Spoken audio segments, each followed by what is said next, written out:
This is a story about a parallel universe, where the super-rich world leaders and former leaders and their secret wealth. Uhuru Kenyatta, whose family secretly owned offshore assets worth more than $30 million.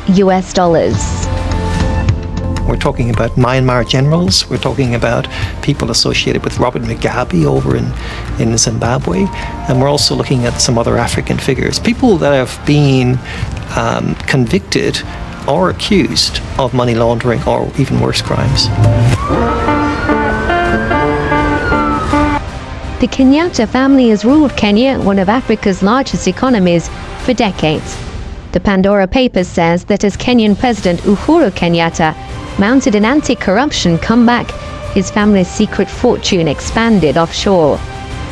To the Swiss advisors who helped him and his family funnel wealth into tax havens, they were simply Client 13173. The Pandora Papers team of investigative journalists says Uhuru Kenyatta, along with his mother, sisters and brother, have shielded their wealth in at least 7 foundations or shell companies offshore. 2 of them are in Panama, 5 are in the British Virgin Islands. The Pandora Papers reveal one of the shell companies owned a home in central London, while 2 others held investments worth tens of millions of dollars. One of the foundations named Uhuru Kenyatta and his 88-year-old mother as beneficiaries. The revelations are a marked contrast to Kenyatta's projected image as a transparency advocate. He has said he will work with MPs on legislation obliging public officials to declare their wealth. Last October, he defended his vision of change, aimed, he said, at healing divisions. The question of us versus them must come to an end, fellow Kenyans.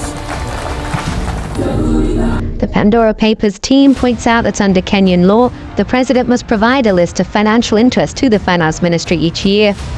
Says Kenyatta and his family members did not respond to requests for comment. According to the Pandora Papers, Kenya's President Uhuru Kenyatta and 6 members of his family have been linked to 13 offshore companies. Well, to tell us a bit more about that, let's bring in Caroline Kimeo in Nairobi. Caroline, first of all, what exactly is the Kenyan president and his family accused of?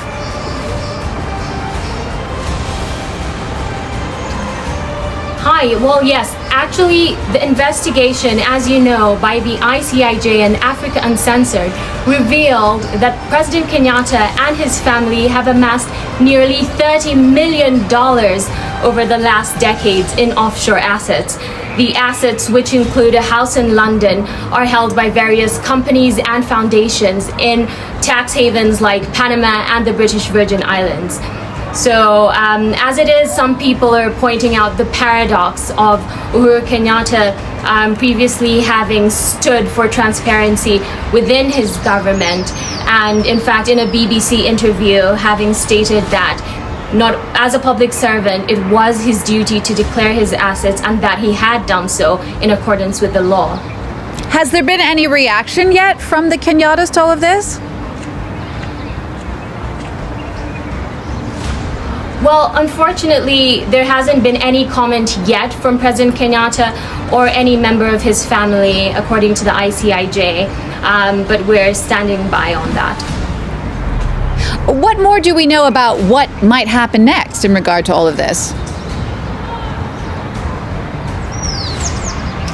Well, it's a very tricky situation because as it is the case that holding offshore assets is not illegal, but for a family that's so entrenched in the country's political affairs, there's likely to be quite a bit of clamor for greater clarity on the origin of the funds. Caroline, thank you for that. Caroline Kimeo there reporting from Nairobi.